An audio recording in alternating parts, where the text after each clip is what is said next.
Eu tenho uma admiração muito grande por um escritor brasileiro do último estado do Brasil no sul, que é o Rio Grande do Sul.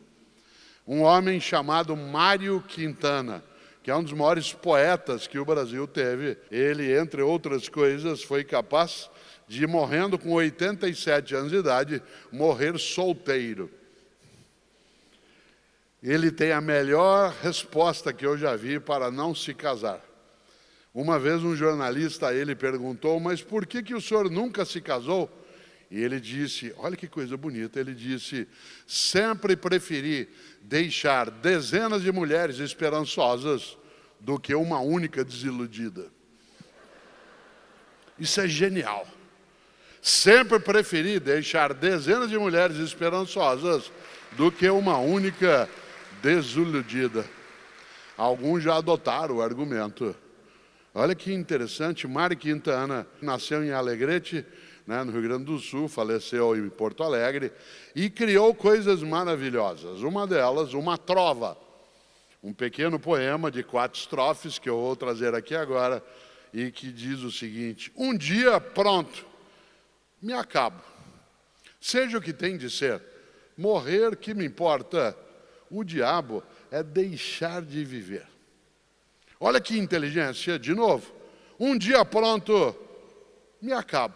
Seja o que tem de ser, morrer que me importa. O diabo é deixar de viver. E quando você deixa de viver, não é apenas porque teu corpo faleceu. Você deixa de viver quando morre tua esperança, morre tua persistência, morre tua capacidade afetiva, morre a tua ou a minha energia para fazer o melhor. E aí eu sento, relaxo, distraio, desisto. Um dia pronto, me acabo. Seja o que tem de ser, morrer que me importa. O diabo é deixar de viver, que são as mortes em vida. A morte que às vezes você ou eu produzimos em nós, ou quando outras pessoas produzem a tentativa de morte em nós, assassinando nossa esperança, nossa dignidade, nossa integridade. Pessoas que são humilhadas no trabalho por conta da cor da pele, da religião que praticam, do cargo que ocupam, da escolaridade que têm. Pessoas que têm a morte da sua dignidade, que são desprezadas no dia a dia. Interessante porque existe a morte física. E o grande José Saramago, quando produziu, talvez para mim, a segunda melhor obra dele, que eu já li, que é Ensaio sobre a Cegueira, ele levanta um pouco essa ideia de nós ficarmos obscurecidos na nossa visão de que ser humano é ser junto e que nós temos que fazer o nosso melhor para isso. Quantas pessoas também aqui nesse espaço, por conta da sua origem, sua sexualidade, sua formação, sua etnia, foram ou são objetos de mortes cotidianas, em que a outra pessoa, no lugar de fazer aquilo que é o melhor para a nossa convivência, harmonia, ao contrário, ela opera, age na direção de uma vida que, além de curta, fique mais pequena ainda. Há uma frase que tem a sua autoria muito controversa, mas que eu não queria deixar de trazer, e eu vou me aproximar aqui da beira do palco, porque ela exige um movimento de braço. Uma frase que diz: uma pessoa só deve olhar outra pessoa de cima para baixo quando for para ajudá-la a se levantar. Uma pessoa só deve olhar outra pessoa de cima para baixo quando for para ajudá-la a ficar na mesma altura. Há pessoas que são tão pequenas que elas só conseguem crescer se elas diminuírem as outras pessoas. E há pessoas que sabem que não são grandes o suficiente e querem continuar crescendo com as outras pessoas e não contra as outras pessoas. É interessante porque quando eu digo e trago aqui isso de modo direto, a noção de que nós somos capazes de vez ou outra, ao encontrar a realidade, dizer eu faço o que eu posso. É evidente que a perspectiva maior é aquela que está no que Mário Quintana trouxe. O diabo é deixar de viver. É quando morre, repito, a tua esperança, a tua dedicação. Não é fácil. Nenhuma pessoa aqui tem uma vida que seja fácil, porque viver, de fato, é complicado. Talvez um dos maiores escritores no nosso idioma, né, na língua portuguesa, falada ao modo europeu, ou ao modo como falamos em outros países do mundo, talvez um dos maiores seja um brasileiro, que muitos conhecem, chamado Guimarães Rosa, que era médico, que morreu em 1967 e deixou uma obra imensa. Né? Um dos seus romances, cujo título muita gente que conhece, é Grande Sertão Veredas. Ele tem uma presença imensa na literatura, no nosso idioma, e o mais gostoso é que Guimarães Rosa, na sua obra Grande Sertão Veredas, faz um dos personagens dizer várias vezes durante o romance: viver é muito perigoso. Viver é muito perigoso. Como é? Nesse sentido, é claro, que viver se torna ainda mais perigoso se você ou eu não fizermos o nosso melhor. Se nós formos incapazes de produzir uma energia que recuse a mediocridade. E o que é a mediocridade? Eu faço o que eu posso. Morno. Quer ver um exemplo disso? Do que é a mediocridade?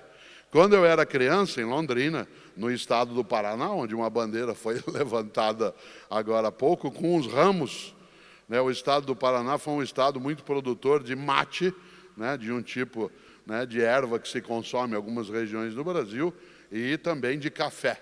Né? E a bandeira tem um pouco um ramo de mate e um ramo de café.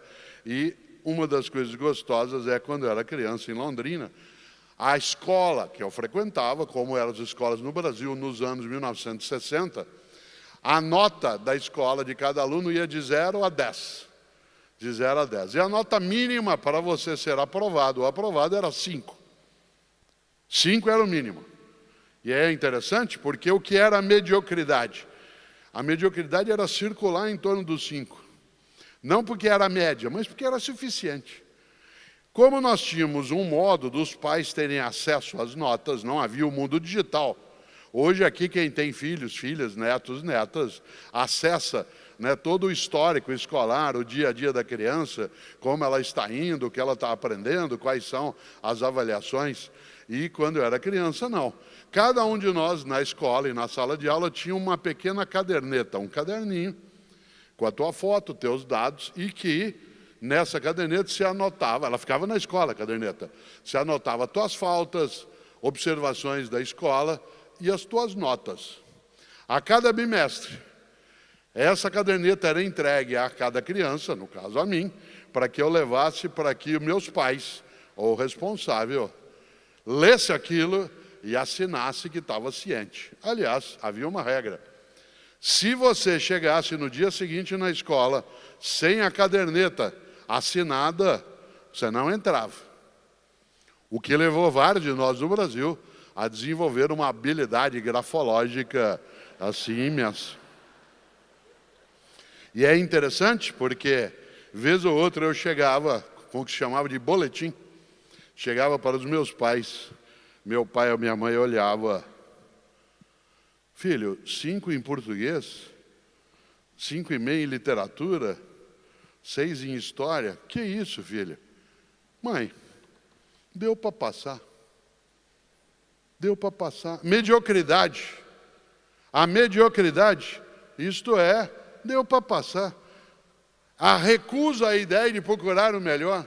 Interessante? Porque uma pessoa que é capaz e tem a decisão de, não querendo que a vida que curta fique pequena, vai atrás daquilo que é a sua melhor capacidade. Ela, sem dúvida, honra mais a própria vida, a própria trajetória, faz valer mais a vida.